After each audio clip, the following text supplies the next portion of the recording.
fidèles téléspectateurs, chers internautes, bonjour. Bienvenue à notre émission dominicale, le jour du Seigneur. Que Dieu notre Père et Jésus-Christ notre Seigneur vous donne la grâce et la paix. Nous célébrons le 13e dimanche du temps ordinaire de l'année liturgique C. Avec la page d'évangile de ce jour, nous commençons la lecture de la deuxième partie de l'évangile de Saint Luc, la montée de Jésus à Jérusalem, où il va subir sa passion. Dans cet extrait, nous pouvons déceler un caractère incisif et nerveux de Jésus à travers quelques expressions, telles que « les renards ont des terriers, les oiseaux du ciel ont des nids, mais le Fils de l'homme n'a pas d'endroit où reposer la tête » ou bien « quiconque met la main à la charrue, puis regarde en arrière, n'est pas fait pour le royaume de Dieu » ou encore « laisse les morts enterrer leurs morts ». Certes, ces paroles de Jésus sont dures à entendre, mais sont très importantes pour nous qui marchons à sa suite. Comme réplique de Jésus à des gens qui voulaient le suivre, ces expressions soulignent le caractère exigeant de la vocation apostolique. Le moment était décisif pour notre Seigneur Jésus. Il est donc évident qu'il soit franc avec ses disciples. Quand Jésus appelle, il veut qu'on le suive sans tarder et sans regarder en arrière. À travers ces expressions, l'évangéliste Luc dit notre engagement chrétien et le met en branle. La vocation d'Élisée dans la première lecture en est un grand exemple. Le Seigneur nous donne ainsi l'ordre de ne pas l'enterrer, de ne pas perdre le temps, de ne pas attendre longtemps quand on a entendu son appel. Puisse l'Esprit Saint nous y aider, maintenant et pour les siècles et des siècles.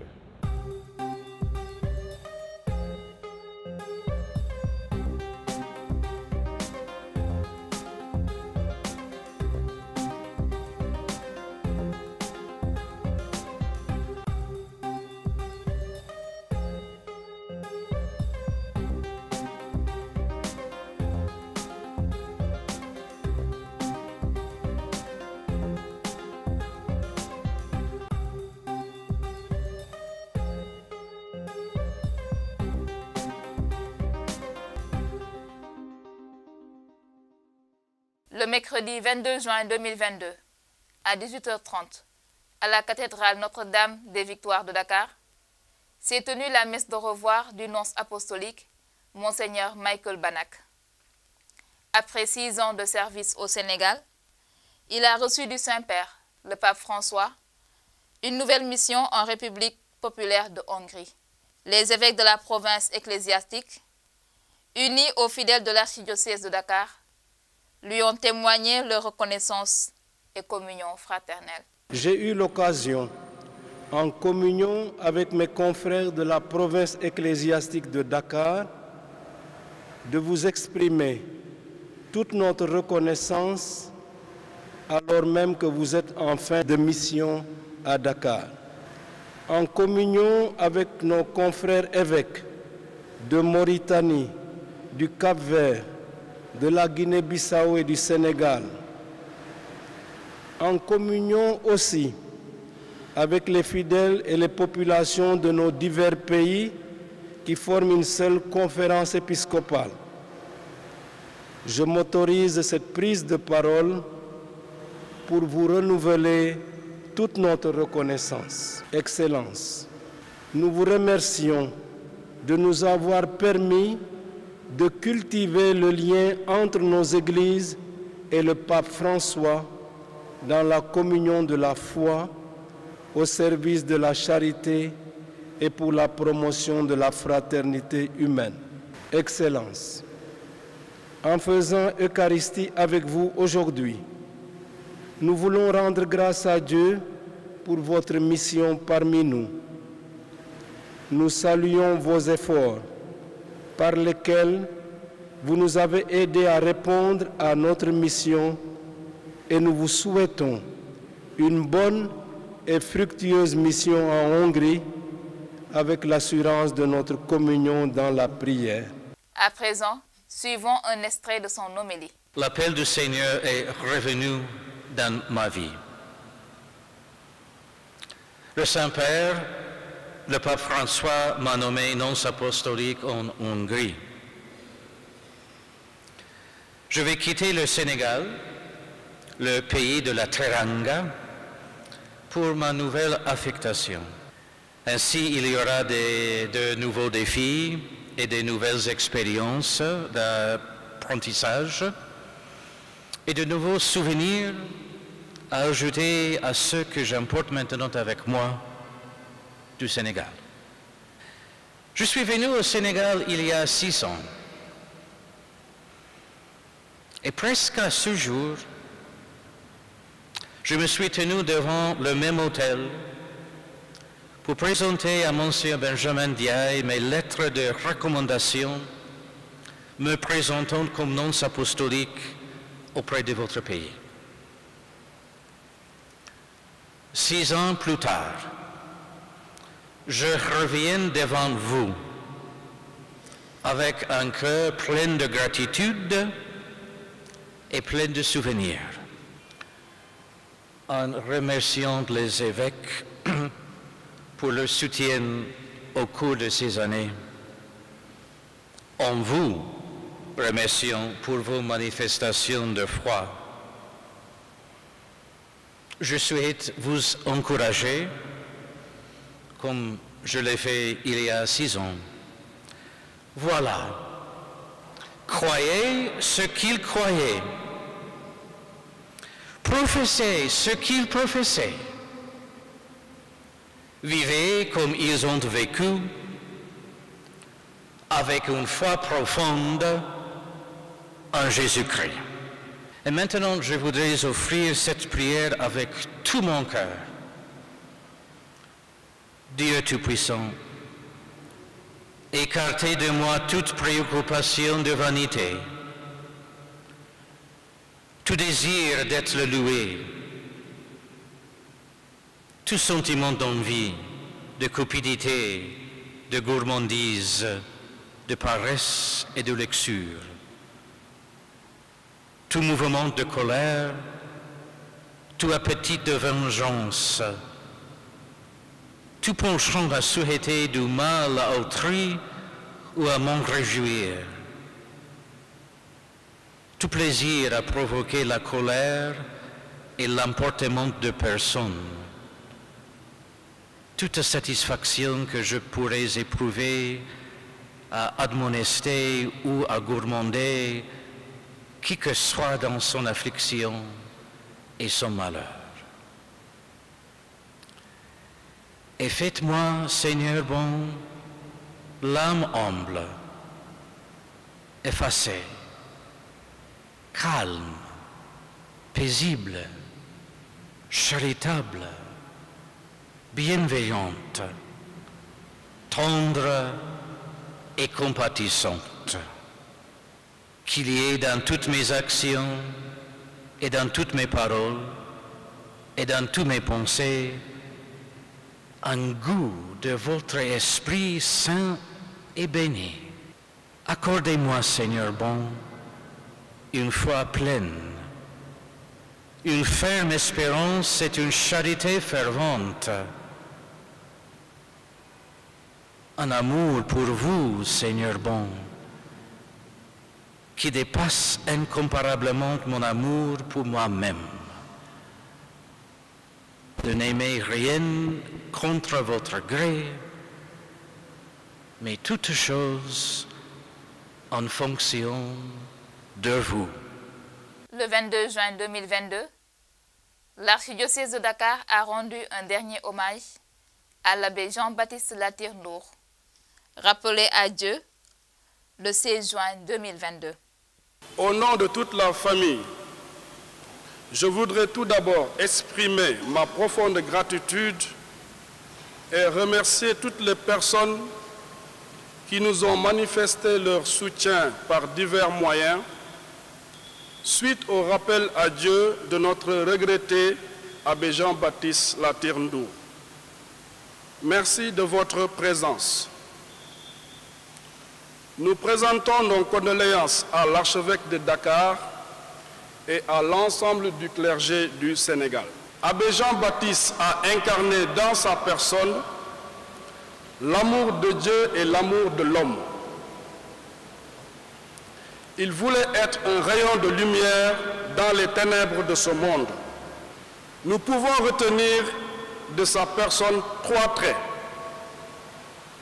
son engagement, sa simplicité et sa discrétion. Adieu Abbé Mbassor. Ta famille est très fière de toi et te remercie. Que le Seigneur qui t'a appelé dans son champ et aujourd'hui dans sa maison t'accorde le salut que tu désirais pour les âmes et que celle-ci t'escorte pour t'introduire aux noces éternelles. Abbé Jean-Baptiste est né à Ndiaye le 16 janvier 1969. Après son cycle primaire, il fit un bref passage au petit séminaire Saint-Joseph de Ngazobil. Réorienté de Ngazobil, il poursuit son cycle moyen et secondaire à Mbour. Une fois achevé, il est orienté à l'université Cheikh Anta Diop de Dakar, où il séjourne avant d'engager une formation en agriculture, puis de s'ouvrir à la vie professionnelle. En octobre 2001, il répond de nouveau à l'appel du sacerdoce et fait son entrée au grand séminaire Saint-Jean-Marie Vianney de Prin. D'octobre 2003 à juin 2007, il poursuit son cycle de théologie au grand séminaire Liberman de Sébikotane. Le 6 janvier 2008, à la cathédrale de Dakar, il est ordonné diacre en vue du presbytériat par son éminence Monseigneur Théodore Adrien Cardinal Sarr, puis ordonné prêtre le 5 juillet 2008 au sanctuaire marial de Popenguine. Abbé Jean-Baptiste Latir-Ndour fut vicaire à la paroisse Notre-Dame de la Purification de Joal. D'octobre 2010 à août 2015, il est vicaire à la quasi-paroisse Saint-André de Mbour. Il a été affecté le 28 août 2015 à la paroisse Immaculée Conception de Palmarin comme vicaire paroissial. Le 14 août 2009, toujours comme vicaire paroissial, il a été transféré par Monseigneur Benjamin Ndiaye à la paroisse Sainte-Anne de Diakhao dans le Sine. Chers amis, en ces instants de deuil et de séparation, je voudrais également, au nom de tous les membres de l'Union du clergé sénégalais de l'archidiocèse de Dakar, d'ici et de la diaspora, traduire notre proximité filiale et priante, ainsi que nos condoléances émues à notre Père évêque, son Excellence Monseigneur Benjamin Ndiaye, qui perd encore une fois de plus un de ses fils. À son éminence Théodore Adrien Cardinal Sarr, archevêque émérite de Dakar, des mains de qui l'abbé Mbassor reçut l'ordination presbytérale, à l'ensemble du presbytérium, à l'UCS national, aux membres de la famille biologique de notre regretté confrère défunt, à la communauté paroissiale de Sainte-Anne de Diakhao-Sine, où était en service l'abbé Mbassor, à la communauté paroissiale de Niaganyao, d'où il est originaire, à toute la famille diocésaine, qui n'a pas encore fini de sécher ses larmes suite au rappel à Dieu de l'abbé Félix Ndiaye, il y a encore précisément 3 mois. Cher abbé Mbassor, tous ceux qui sont ici présents dans cette église cathédrale, ceux qui t'ont connu et aimé, ainsi que ceux et celles qui sont unis à notre assemblée par la prière, te traduisent leur gratitude et leur grande reconnaissance pour le prêtre serviteur que tu as été au milieu d'eux. Ils te demandent aussi pardon pour tous leurs manquements à ton égard et te demandent de leur pardonner à ton tour. Cher abbé Mbassor, merci pour ce que tu as été pour nous et pour l'Église Famille de Dieu à Dakar. Merci de t'être dépensé sans compter pour les mouvements d'action catholique, notamment pour les CVAV dont tu as été l'aumônier. et les différentes coordinations des jeunes dans les doyennés où la mission t'avait conduit. N'est-ce pas là, auprès d'eux, que tu as traduit au mieux ta vie sacerdotale qui se résume en ces termes: tout pour la gloire de Dieu et le salut des âmes. Écoutons l'homélie de son Excellence Monseigneur Benjamin Ndiaye. Le plan du Seigneur subsiste à jamais. Les pensées de son cœur d'âge en âge. Il veut délivrer de la mort les âmes de ceux qui le craignent. Après l'annonce du rappel à Dieu de l'abbé Jean-Baptiste Latir Ndour et d'entente avec sa famille biologique, nous avons choisi de vivre l'événement ecclésial de ses funérailles dans un cadre liturgique tout à fait spécial, marqué par la solennité du Sacré-Cœur de Jésus et la journée de prière pour la sanctification des prêtres, journée qui avait été voulue en son temps par le pape Saint Jean-Paul II. Nous sommes ainsi évêques, prêtres et diacres, entourés par le peuple de Dieu, dans la posture de ceux pour qui ce peuple élève des suffrages en leur faveur, pour que nous assumions encore mieux notre mission sacerdotale de sanctifier, d'enseigner et de servir. Il s'y ajoute, en dehors des circonstances particulières du calendrier liturgique de cette année, que le 24 juin marque normalement la naissance de Saint Jean-Baptiste, ce précurseur du Seigneur Jésus, dont le nom voulu par Dieu et confirmé par ses parents Zacharie et Élisabeth, à savoir Jean, signifie grâce de Dieu. Que cette fête marque donc pour notre frère abbé Jean-Baptiste Latir Ndour, avec la grâce de la miséricorde du Seigneur qui pardonne et efface les péchés, son entrée dans la félicité éternelle. De ce que je crois avoir discerné en notre frère, l'abbé Mbassor, comme on l'appelait familièrement, j'ai pu témoigner qu'il nous laisse un testament de simplicité, d'effacement et de service. Il savait reconnaître ses erreurs avec sincérité, humilité et en toute responsabilité, avec une grande capacité d'écoute et de docilité. Pétri de culture populaire, comme un prêtre de la base, dévoué et sans prétention, il était attentif aux petits et aux pauvres du peuple, au point qu'en apprenant son rappel à Dieu, j'ai pensé spontanément à ces paroles du psaume 131 dans le cantique de pèlerinage, ces paroles qui magnifient l'esprit d'enfance. Seigneur, je n'ai pas le cœur fier, ni le regard ambitieux. Je ne poursuis ni grand dessein, ni merveille qui me dépasse. Chers frères et sœurs en Jésus-Christ, le contexte liturgique des funérailles de l'abbé Jean-Baptiste Latir nous invite à contempler le cœur transpercé de Jésus, d'où ont jailli le sang et l'eau comme prémisse des sacrements et expression de ses largesses divines infinies.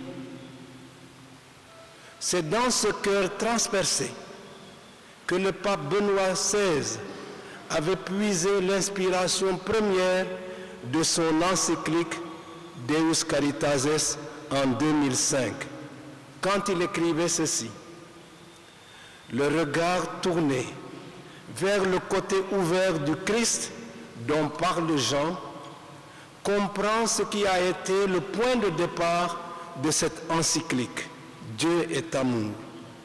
Et partant de là, on doit maintenant définir ce qu'est l'amour. À partir de ce regard, le chrétien trouve la route pour vivre et aimer. Chers amis, dans le cœur ouvert de Jésus, nous accédons aux sources vives du salut.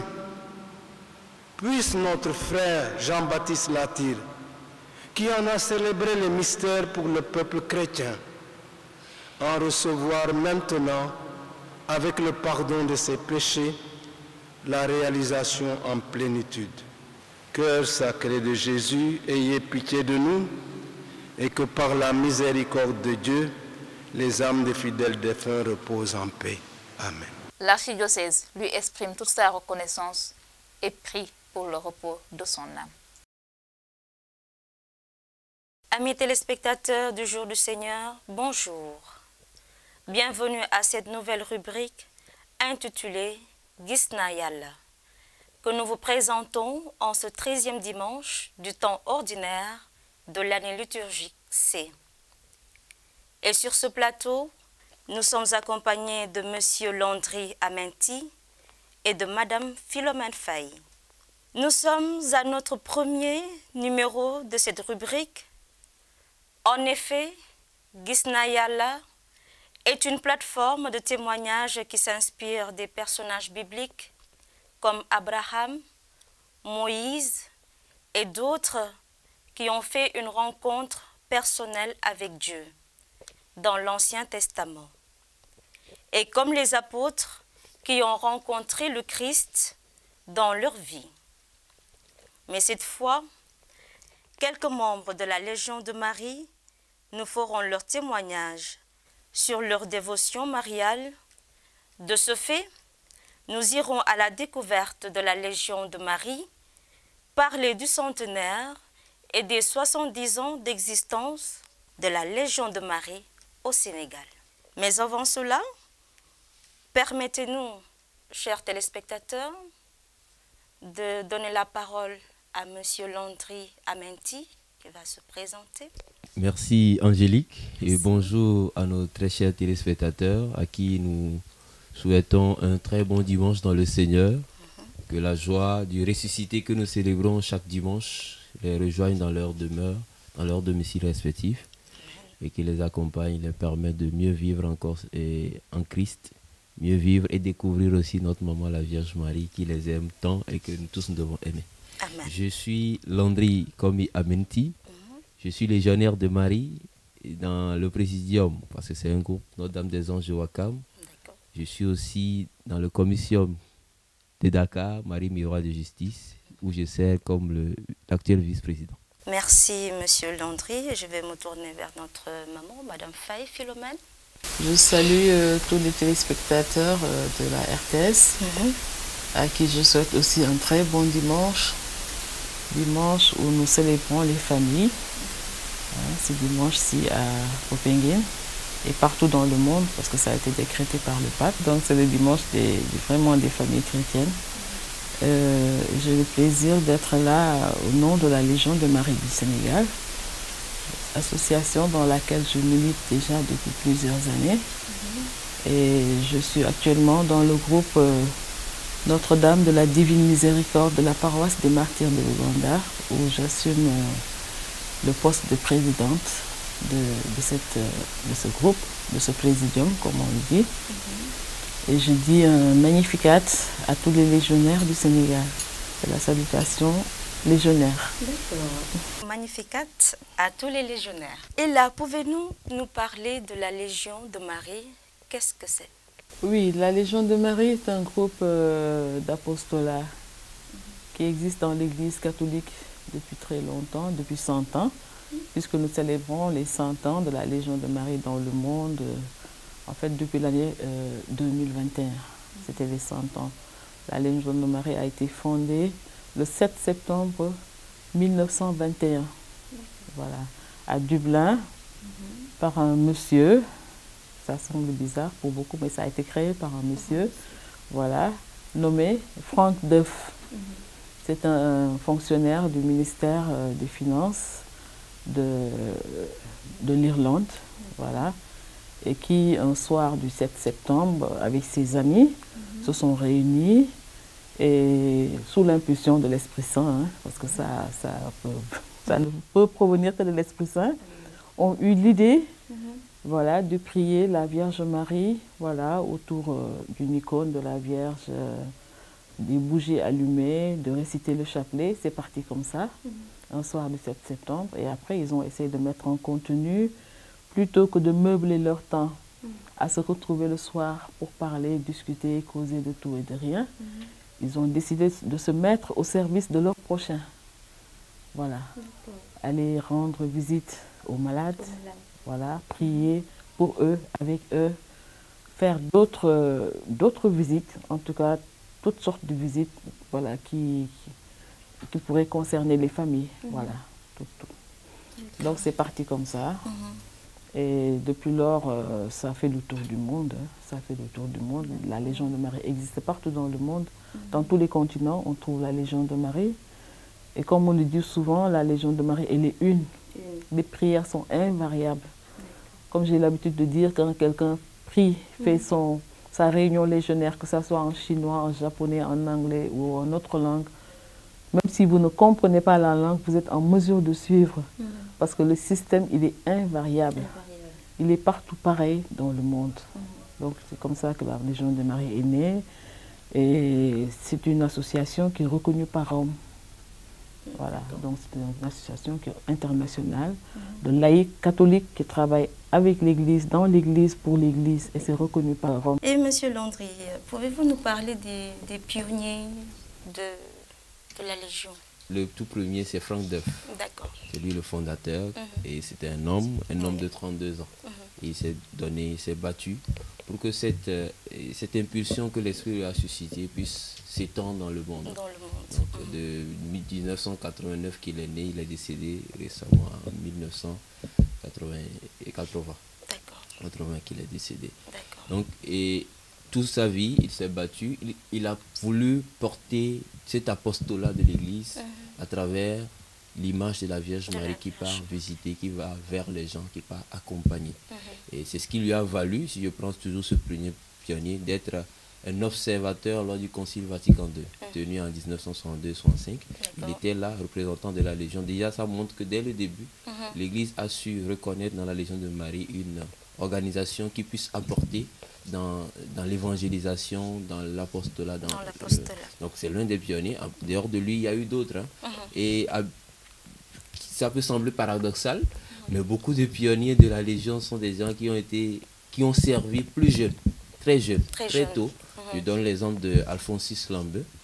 Alphonsus, il est aussi irlandais, très jeune, moins de la trentaine. Il a quitté son pays, s'est installé en Amérique latine, où il a porté le rayonnement de la Légion de Marie. Et quand je parle de rayonnement de la Légion de Marie, c'est le rayonnement aussi de l'Église. Le rayonnement de notre Vierge et notre maman, la Vierge Marie, et du Christ. Donc, il y a eu lui. Et en Afrique, il y a une jeune dame, toujours moins de la trentaine. Elle s'appelle Edelkin. Et elle a plus servi en Afrique. Elle a été une des promotrices principales de la Légion de Marie en Afrique, très tôt. Et elle a travaillé plus au Kenya. Et elle est même décédée sur le champ de la mission. Donc, eux tous se sont donnés jusqu'au bout. Et en particulier, si nous arrivons chez nous au Sénégal, la pionnière, celle qui a, en tout cas, qui a porté que ce groupe-là soit mis sous le fonds baptismaux chez nous au Sénégal, c'est sœur ou bien madame Joséphine Éléonore Demba Mbenga. Donc, elle a commencé à la paroisse Sacré-Cœur de la rue Malenfant, et avec un petit groupe qui aujourd'hui s'est étendu dans toutes les paroisses quasiment du Sénégal. Et aujourd'hui, si on entend parler de la Légion de Marie au Sénégal, c'est avec elle. Il y a eu beaucoup d'autres personnes qui se sont données dans la discrétion mariale comme on le connaît, pour que la présence de Jésus-Christ, à travers l'image de notre maman la Vierge Marie, soit effective partout. Merci beaucoup pour ces explications. Et vu tout cela, pouvez-vous nous parler de l'organisation comment la Légion de Marie est structurée? Comme son nom l'indique, Légion est calquée sur l'organisation de la Légion romaine. C'est une armée. C'est une armée. On appelle ça, c'est l'armée de la Vierge Marie, l'armée de Marie. Donc, quand on parle de Légion, on pense tout de suite à la Légion romaine. Donc, l'organisation de la Légion de Marie est calquée sur la Légion romaine, qui a à sa tête des officiers, comme on les appelle, voilà, des officiers. Donc, chaque groupe de légionnaires a un président, un vice-président, un trésorier ou trésorière, un secrétaire. Voilà, ce sont ces officiers-là qui sont à la tête de la Légion de Marie et de toutes les structures de la Légion de Marie. Voilà, du plus petit groupe qu'on appelle présidium jusqu'au plus haut conseil. Chaque groupe est structuré comme ça et ensuite viennent les membres. De manière croissante, d'un ordre croissant. Voilà, d'un ordre croissant. Voilà, parce qu'il y a le présidium qui est le plus petit groupe de légionnaires. Ensuite, il y a la curia, il y a le comitium. Ensuite, il y a la regia, le concilium, non, le senatus et ensuite le concilium qui vraiment coiffe toute la Légion de Marie. C'est le conseil central qui se trouve à Dublin, ce qu'on appelle le concilium. Chers téléspectateurs, si vous venez de nous suivre, je vous rappelle que vous êtes dans votre nouvelle rubrique Gisna Yalla et nous avons comme invité les légionnaires qui sont là, qui vont nous parler de la Légion de Marie. Ça fait 2 ans, avec la Covid-19, toutes les activités ont été suspendues. Et là, il y a le centenaire, mais aussi les 70 ans d'existence au Sénégal. Pouvez-vous nous parler pendant ces 2 ans, avec la Covid-19, comment ça se passait à votre niveau? Ça a été une occasion pour nous, une nouvelle expérience spirituelle, une nouvelle expérience du service aussi en Christ. Donc pour nous particulièrement, ça s'est passé avec ce lien, cette chaîne de prière constituée par les légionnaires partout dans le monde, qui ont été invités d'ailleurs à chaque jour à prier pour la conversion du monde. Parce que si nous sommes embourbés dans certaines difficultés aujourd'hui, parce que majoritairement nous sommes enlisés dans notre coin où le Christ n'est pas découvert, n'est pas aimé, n'est pas servi. Donc on a prié essentiellement pour ça, avec toutes les prières de la Légion. Donc les légionnaires ont été invités à faire cette intercession-là quotidienne sur cette intention. Donc surtout, les légionnaires ont été appelés plus vers la prière. Mais en plus de la prière, ça n'empêche que quand le besoin, parce qu'il y a un passage dans notre manuel qui le dit, être toujours en un certain sens en état de service. Donc quand il y a le besoin qui se présentait à être à côté de quelqu'un, à l'accompagner dans une situation particulière, les légionnaires, même si on ne faisait plus nos réunions, continuaient à agir efficacement dans ce sens. Parce que habituellement, qu'est-ce que nous faisons dans l'ordre de nos réunions? Comme la sœur l'a dit, nous partons visiter, on nous envoie à visiter les personnes dans les hôpitaux, dans les prisons, dans les endroits où ils ont besoin de la présence de quelqu'un. Mais avec la situation, toutes ces activités ont été suspendues pour la circonstance, comme nous le savons, parce que l'hôpital déjà est devenu un point sensible et difficile d'accès. Donc, mais on a continué à intercéder pour les malades et quand il y a la possibilité d'accompagner un malade à gauche et à proche, on intervient dans ce sens. Donc les groupes on a repris récemment, mais cette situation nous a permis aussi de mieux découvrir la prière dans le silence, dans la discrétion, la prière en famille, la prière en petits groupes, avec la proximité avec ceux que nous avons. Et ça a été aussi, quoi qu'on dise, un temps spirituellement bénéfique aussi pour nous. Donc, vous l'avez dit tantôt dans vos propos, les activités ont repris pour les 100 ans d'existence. Quel est l'impact de la Légion de Marie dans l'Église? L'impact de la Légion de Marie dans l'Église, et ça s'est constaté à plusieurs niveaux. La Légion, on l'appelle souvent le légionnaire comme le bras du prêtre. Donc si aujourd'hui, je donne juste un exemple assez pratique, nous prenons le curé d'une paroisse. Nous voyons aujourd'hui l'étendue de nos paroisses. C'est compliqué pour un curé de pouvoir voir toutes les personnes sur son territoire, alors qu'il est le curé des âmes, celui qui est en charge de toutes ces âmes-là. Donc le légionnaire, les légions, à travers ces groupes, ces présidia, comme on les appelle, va vers ces personnes. Quand les groupes de légionnaires, des équipes vont visiter des personnes, ils les visitent en tant que chrétiens, en tant que Christ qui vient voir, Christ qui vient accompagner, Christ qui vient prier pour, Christ qui vient consoler et tout. Donc, la Légion de Marie permet d'assurer aussi cette dimension apostolique que l'Église constitue. Mais si je parle de cette Église en sortie qui va vers les gens, déjà à l'intérieur même de l'Église, dans toutes les structures, la Légion de Marie se met à la disposition d'abord de l'évêque, et l'évêque qui agit dans les paroisses par les curés. Donc nous nous mettons à la disposition de tout le clergé qui sollicite la Légion à coordonner les activités de la paroisse. Moi-même, j'ai l'habitude de le dire, si on vient dans une paroisse aujourd'hui et qu'il n'y a pas de chorale, la Légion de Marie a l'obligation de faire de sorte que l'activité de chorale se fasse sur la paroisse. S'il y a un besoin qui se présente, si on vient, on ne retrouve pas de personnes pour faire la lecture, le légionnaire est censé assurer cela. Et aussi dans notre champ d'action, la catéchèse a un rôle, une importance particulière. Donc même dans nos réunions, il y a des légionnaires catéchistes qu'on envoie en mission, qu'on accompagne pour que cette formation continue se fasse aussi dans la Légion. Donc la Légion a une part, comme un vrai soldat, toujours garant. Et il y a une expression du manuel qui le dit, on est à l'avant-garde, la Légion est à l'avant-garde des luttes de l'Église. Tout ce que l'Église prend comme lutte, le légionnaire, la Légion de Marie le prend à cœur et essaie d'apporter le maximum par la grâce de Dieu et le secours de notre maman, la Vierge Marie. Madame Fay, et sur la vie de ses membres, les 100 ans d'existence de la Légion de Marie, quel impact? Bon, les membres sont ravis d'être là pour les 100 ans. C'est une grâce que nous avons de pouvoir célébrer les 100 ans. Ce n'est pas donné à tout le monde. Nos pionniers étaient là. Bon, leurs familles sont encore là. Oui. Tout le monde n'est pas parti, leurs familles sont encore là, même s'il y en a qui ne sont pas légionnaires. Mais en tout cas, pour nous qui avons la grâce d'être là, en ce moment précis, c'est vraiment une joie que nous avons de pouvoir célébrer les 100 ans de la Légion de Marie. Et nous le célébrons en prière, en faisant des manifestations extra. Nous avons tout un programme que nous déroulons dans le cadre des 100 ans de la Légion de Marie et des 70 ans de présence de la Légion de Marie au Sénégal. Donc ce sont ces deux événements que nous avons couplés et que nous tentons de faire vraiment rayonner tout au long de cette année jusqu'à la fin de l'année pastorale. Donc nous avons tout un programme à dérouler. On pourra y revenir tout à l'heure. D'accord.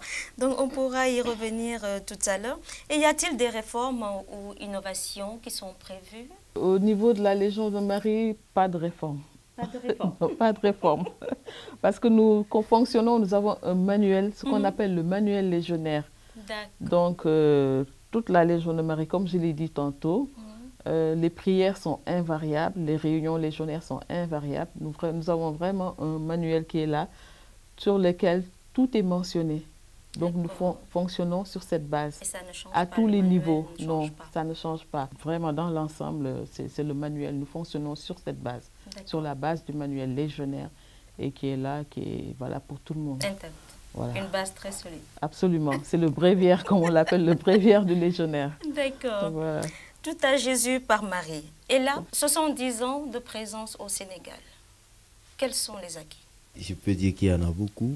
C'est des acquis assez importants. Déjà, le nombre de légionnaires que nous avons aujourd'hui, je faisais la comparaison par rapport au début, c'est assez conséquent. L'acquis aussi qu'on peut donner, c'est cette capacité à nous aider à mieux approfondir la dévotion mariale dans l'Église. Et pour nous-mêmes, légionnaires d'abord, mais dans l'Église et en toutes les personnes que nous rencontrons. Les acquis, c'est aussi, ça nous a permis, nous-mêmes légionnaires aussi, de grandir sur notre connaissance du Christ. Parce que tout à Jésus par Marie, comme tu viens de le dire.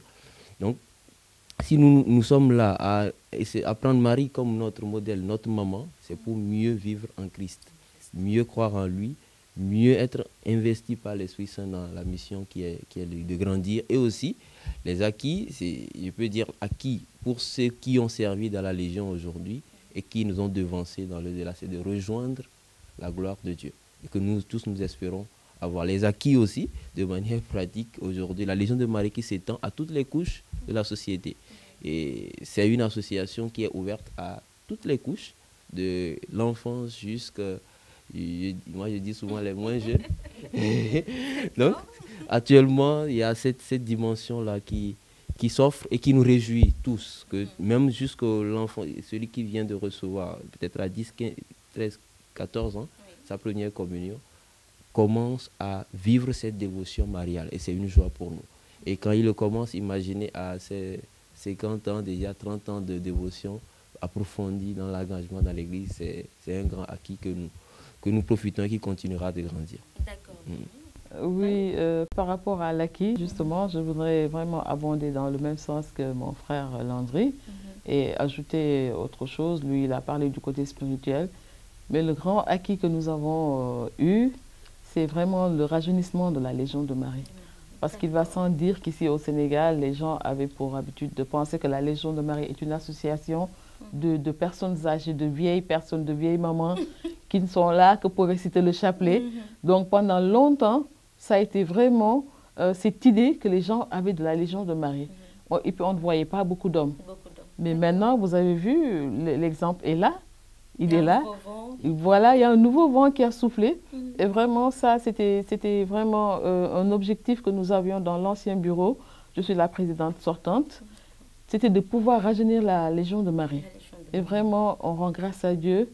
Nous avons atteint cet objectif-là. Parce que le nouveau bureau s'est vraiment rajeuni. Non seulement il s'est rajeuni, mais la majorité du bureau est composée d'hommes, de jeunes hommes. Un exemple est là, Patan. Landry, c'est le vice-président. Le président aussi, M. Jean Bosco Faye, frère Jean Bosco, c'est un jeune. Un jeune. Le secrétaire, c'est un jeune garçon aussi. Donc, alors vraiment, gloire à Dieu. Amen. Moi, je rends grâce à Dieu. Amen. Il n'y a que la trésorière qui est rescapée de l'ancienne équipe, qui est un peu plus âgée. Mais sinon, vraiment, nous avons atteint cet objectif-là. Et moi, vraiment, ça me fait chaud au cœur, ça me fait plaisir. Parce que dès l'entame de notre mission, enfin de notre premier mandat, parce que j'ai fait 2 mandats, c'est cet objectif que nous nous étions fixés, de rajeunir la Légion de Marie et de faire adhérer les hommes. Et vraiment, ils y sont à temps plein, vraiment, et ça tourne, et vraiment, on rend grâce à Dieu. Amen. Parce que ce sont des jeunes engagés qui croient en ce qu'ils font, qui aiment ce qu'ils font. Rien qu'à entendre parler, on sait qu'il est en plein là-dedans. En plein dedans, ouais. Voilà. Et vraiment, on rend grâce à Dieu. On rend grâce à Dieu. Et nous aimerions que ça se passe dans toutes les paroisses, dans tous les diocèses du Sénégal. Ça commence à bouger, ça se rajeunit. Peut-être pas autant qu'à Dakar, mais dans tous les diocèses que nous avons, il y a maintenant de jeunes groupes, de jeunes gens voilà, qui adhèrent à la Légion de Marie, des hommes comme des jeunes dames. Et comme il l'a dit tout à l'heure, même les jeunes enfants de la catéchèse, ce qu'on appelle la Légion junior. Donc vraiment, il n'y a pas d'âge pour être légionnaire, pour adhérer à la Légion de Marie. C'est ouvert à tout le monde. Voilà, c'est ouvert à tout le monde. Et dans les paroisses du Sénégal, est-ce que c'est possible qu'il n'y ait pas de Légion de Marie? Bien, c'est dans toutes les paroisses du Sénégal. Et dans des rares cas. Il y a des rares cas où des paroisses, il n'y a pas encore, mais dans la perspective de l'extension, comme on l'a dit chez nous. Ça sera pour très bientôt, par la grâce de Dieu. Mais dans quasiment, on peut dire plus de 95% des paroisses, il y a quand même un groupe qui fonctionne, qui est là et qui grandit. Donc, mais nous lançons aussi cet appel. Hein. Peut-être que nous avons la maîtrise du territoire, mais avis à nos frères curés qui peuvent aussi, dans la collaboration avec nous, voir comment précipiter aussi, pas précipiter dans le mal, mais faire de sorte que ça puisse venir très vite. D'avoir un groupe sur les paroisses. Il y a certains prêtres, certains curés qui font cette démarche, qui viennent vers la Légion. Je veux avoir tel groupe. Il veut avoir un groupe de la Légion, surtout ouvert aux plus jeunes. Comment pouvoir le faire, et on l'accompagne, et ça se réalise plus facilement. Donc, dans cette collaboration avec nos directeurs spirituels, nos aumôniers, ça puisse se faire plus rapidement. Depuis un certain moment, un certain temps, avec la baisse des cas de Covid-19, donc là, nous avons constaté que certaines activités ont repris. Donc là, pour le centenaire et les 70 ans d'existence, quelles sont les activités? Comme vous l'avez dit tout à l'heure, qu'il y a un programme, il y a un déroulé qui est là pour vos activités. Tout à fait. Nous avons déjà repris nos réunions hebdomadaires, ce qu'on appelle les réunions hebdomadaires de prière. La Légion de Marie fonctionne comme ça. Chaque semaine, chaque groupe de Légion de Marie a l'obligation de se réunir dans la paroisse, dans sa paroisse. D'accord. Voilà. Et ça, c'est une joie. Ah oui, c'est une joie. Ça, c'est une joie vraiment. Nous avons éprouvé une joie immense de nous retrouver parce que ça nous a quand même manqué. Ouais. On priait à distance, comme l'a dit le frère Landry. On échangeait aussi dans nos groupes WhatsApp. Heureusement que ça existait.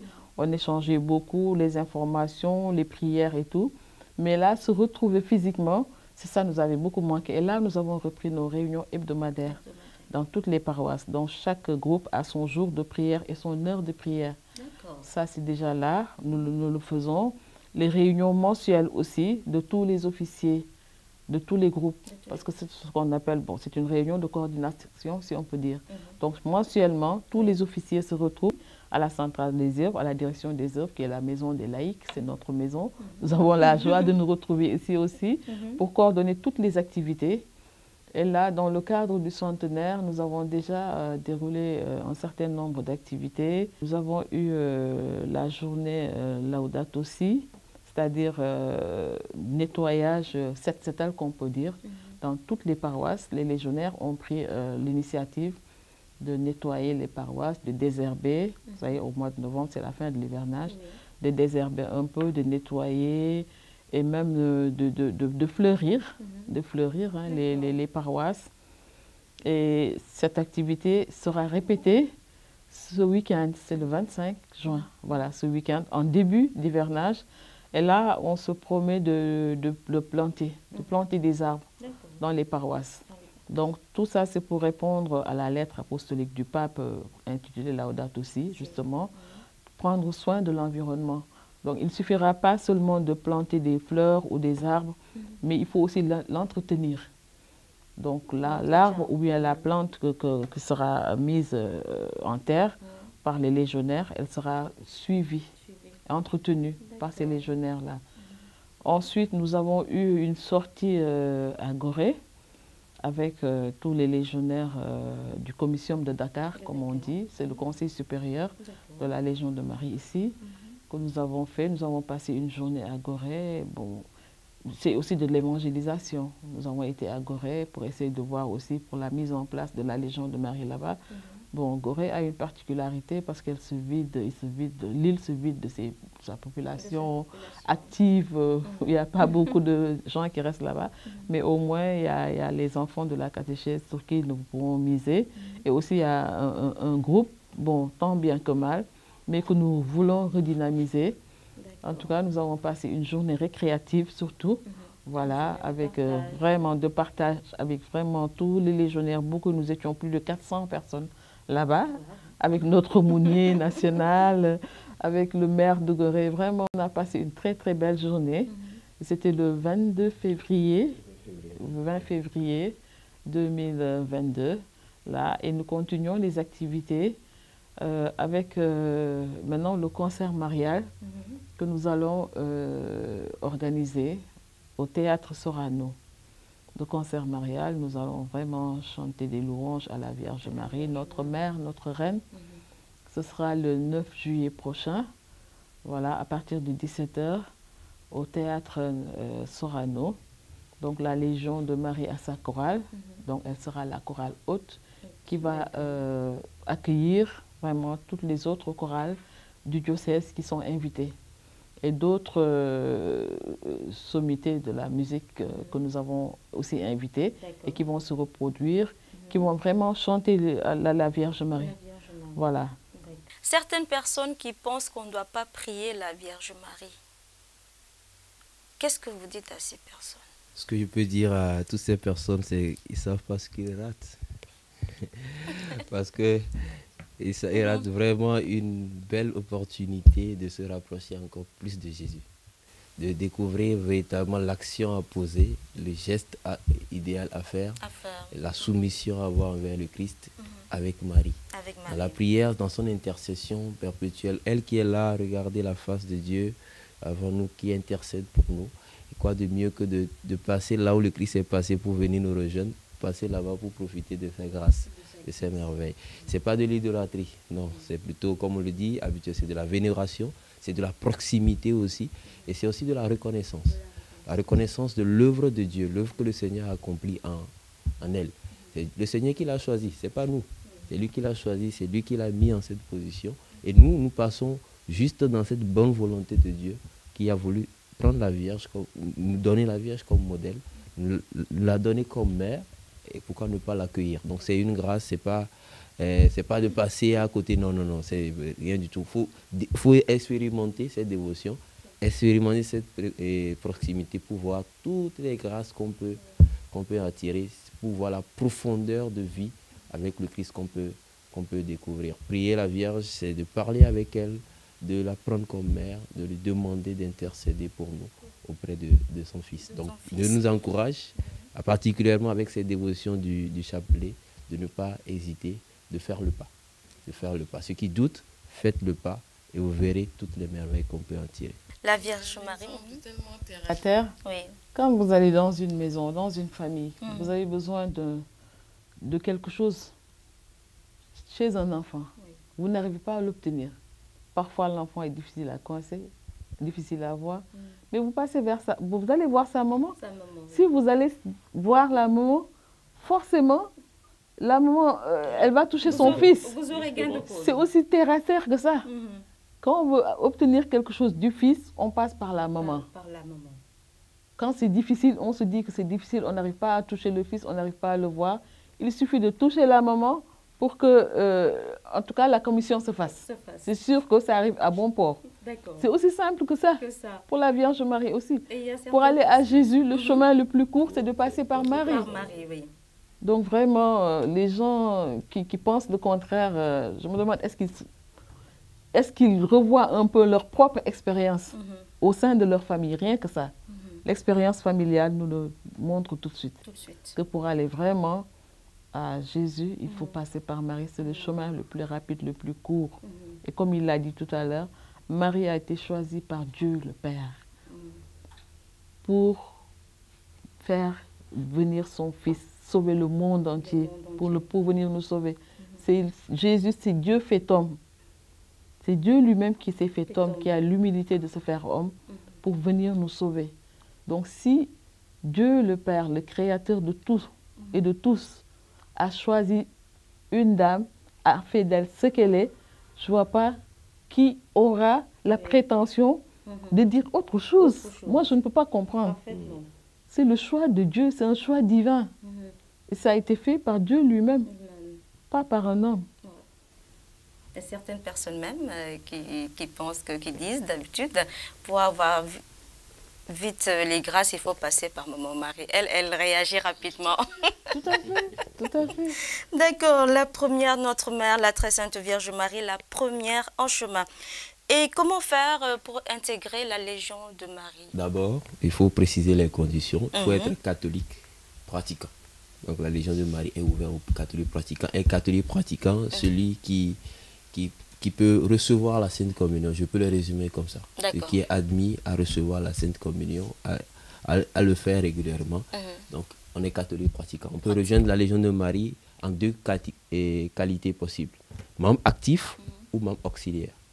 Les actifs sont ceux qui viennent aux réunions chaque semaine et vont accomplir des tâches, des missions qu'on leur assigne comme des soldats et reviennent donner compte rendu. Donc ça, c'est une partie de la Légion. L'autre, ce sont les membres auxiliaires. Ils sont des ailes priantes de la Légion. Ils sont là, ils sont légionnaires au même titre que les membres actifs. Ils sont soldats de la Légion, mais soldats dans l'intercession. C'est comme une armée. Hein. Quand on va au combat, il y a certains qui sont sur le front, d'autres qui apportent des provisions. Donc la Légion fonctionne sur le même modèle. Et ceux qui apportent les provisions aussi sont membres de cette armée. Donc c'est la deuxième phase. Donc pour intégrer un groupe, il faut juste s'adresser à un présidium, qui est la cellule de base. Il peut y en avoir un seul ou il y a plusieurs sur une paroisse. Donc, sur certaines paroisses, il y en a plusieurs selon les jours de disponibilité. Vous choisissez, vous allez vers ce présidium. Vous allez en réunion, parce que pour être admis en tant que membre actif surtout, il faut aller en réunion. Et à cette réunion, tout le monde, on vous reçoit et vous voyez ce que nous faisons comme activité et vous confirmez votre volonté à rester avec les légionnaires. Et vous avez 3 mois de probation, 3 mois d'observation, un temps où on vous permet de vivre toutes les activités de la Légion, Et au bout de ces 3 mois, là, vous confirmez votre engagement par une promesse. Donc, il y a les auxiliaires aussi, de leur côté. Ils ont un temps de probation, un temps d'observation, où ils expérimentent leurs fonctions. Et après 3 mois aussi, ils sont admis comme auxiliaires permanents. Donc, quand vous intégrez, par exemple, c'est ça la beauté de la chose, c'est l'unicité de la Légion. Quand vous intégrez un groupe, par exemple, au Martyr, si vous vous déplacez dans quelle ville, Kaolack, par exemple, là-bas, si vous retrouvez un groupe de la Légion, même aujourd'hui, dès que vous apportez la certitude que vous étiez légionnaire là-bas, automatiquement, vous commencez à servir. Même à l'étranger. Je donne mon exemple particulièrement. Il y en a beaucoup comme ça. Donc, dès que vous arrivez à servir. Pas besoin de refaire encore le même temps de probation. Donc, c'est ouvert. Ouvert aux hommes, aux femmes, aux jeunes hommes, aux jeunes femmes, aux enfants, aux plus âgés, donc à tout le monde. À tout le monde. Donc, nous lançons cet appel-là à aller découvrir la beauté, la joie d'être légionnaire, la joie d'être des enfants, affirmer les enfants qui affirment leur appartenance à leur maman, la Vierge Marie. Donc, sur toutes les paroisses, il y en a. Même s'il y a des paroisses où vous ne retrouvez pas des groupes, faites-nous appel, on vous aidera à avoir des groupes là-bas. D'accord, ça c'est beau. Par rapport aux activités toujours, comment ça se passe, le link par rapport aux autres légionnaires qui sont à l'étranger, qui sont dans d'autres pays? Comme vient de le dire mon frère, c'est pareil. Tout le monde fonctionne de la même manière. Maintenant, comme il l'a dit aussi, si un légionnaire quitte son pays, par exemple lui, il était déjà légionnaire au Togo, il est venu au Sénégal pour les activités estudiantines et professionnelles, il a rejoint automatiquement la Légion de Marie au Sénégal. Voilà, il n'y a pas d'autre procédure, quoi. Il n'y a pas une autre procédure. Par contre, si on est légionnaire dans une paroisse et que pendant un temps donné, on ne pratique plus, on ne vient plus aux réunions légionnaires, on n'assiste plus aux réunions hebdomadaires, alors qu'on était membre actif, sans raison particulière valable. Là, quand on reprend les réunions hebdomadaires, on reprend à zéro. Parce que ce n'est pas un sacrement. Comme il l'a dit, c'est une promesse. Quand on s'engage pour accomplir l'apostolat légionnaire, on fait sa promesse et on s'adresse directement au Saint-Esprit. Quand on fait sa promesse, on ne s'adresse pas à la Vierge Marie, on s'adresse au Saint-Esprit. Le premier patron de la Légion de Marie, c'est le Saint-Esprit. Les gens pensent que, bon, c'est la Vierge Marie, c'est notre mère, c'est notre reine, c'est la reine de l'armée. Mais le grand patron, c'est le Saint-Esprit. Les légionnaires commencent toujours leur prière en évoquant le Saint-Esprit. Et quand on fait la prière légionnaire, on dit, moi, par exemple, Philomène, je m'engage, moi, Saint-Esprit d'abord, je m'engage à ceci et à cela. Donc, il n'y a vraiment pas de variation particulière si on quitte un pays ou un autre, comme il l'a dit tout à l'heure, pour rejoindre les rangs de la Légion de Marie. On a été légionnaire quelque part, le système est le même partout. Quand on va dans un autre pays ou dans une autre région ou dans un autre diocèse, on continue son apostolat légionnaire. Et concernant pour le cas du centenaire? Dans le centenaire, il y a déjà même une indulgence qui a été demandée qui nous a accordé pendant ce temps sous certaines conditions, qui est en cours, et en plus des activités que nous avons ouvertes depuis le 8 septembre 2021 à la cathédrale Notre-Dame des Victoires de Dakar, donc la fête de la Nativité de Notre-Dame, que nous allons revenir à la cathédrale pour clôturer dans le mois de septembre. Donc il y a des activités que nous avons déroulées, la sœur en a parlé, les congrès, sorties, la journée Laudate aussi, et surtout ce concert-là qui réunit quasiment plusieurs chorales et plusieurs personnes, en tout cas dans le domaine artistique, Fulgence Gakou, Abbé Jean Laurando, Abbé Vivien qui est là, Denis Tiao, Marie Ngoné. Qui promet. Le thème même, c'est Chantons Marie, Reine de l'Univers. Et fille du Père. D'accord. Fille du Père. Elle est Reine de l'Univers, mais elle reste fille du Père. Et au niveau mondial, y a-t-il des invitations? Des invitations pour ce concert. On aurait souhaité à ce qu'il se déplace. Donc on est dans les tractations, c'est probable. D'accord. Même si c'est ouvert à tout le monde. À tout le monde. Donc il y a des activités aussi dans d'autres pays, dans le cadre de ce jubilé, mais particulièrement chez nous, vu que c'est un double jubilé que nous vivons, donc Action de grâce nous avons ces activités-là que nous allons dérouler. Une veillée même que nous allons faire, je pense, en début septembre, au niveau de Saint-Pierre-des-Baobabs, selon les procédures sont totalement réglées. Donc nous avons en tout cas une belle année jubilaire qui est vraiment vécue dans la profondeur spirituelle aussi, mais dans l'exaltation, dans la joie, dans la réjouissance, dans la reconnaissance, et de toutes ces personnes qui se sont battues, qui se sont données pour un temps donné pour que cette organisation, cet apostolat puisse s'étendre.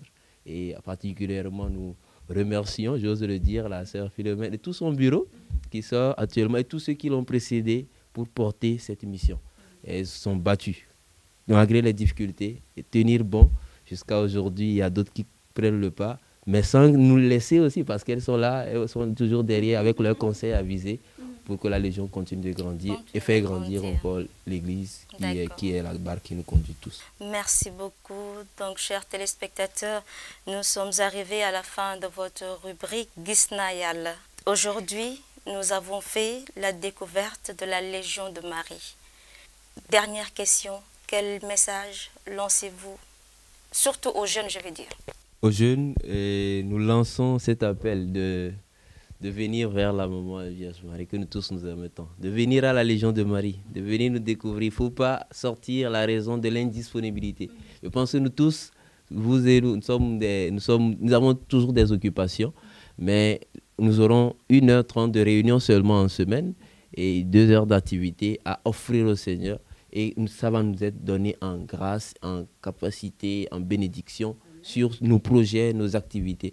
Donc ne remettons pas la Légion de Marie à après pour dire non, quand je serai peut-être à la retraite, quand je serai... Non, on ne sera jamais totalement libre.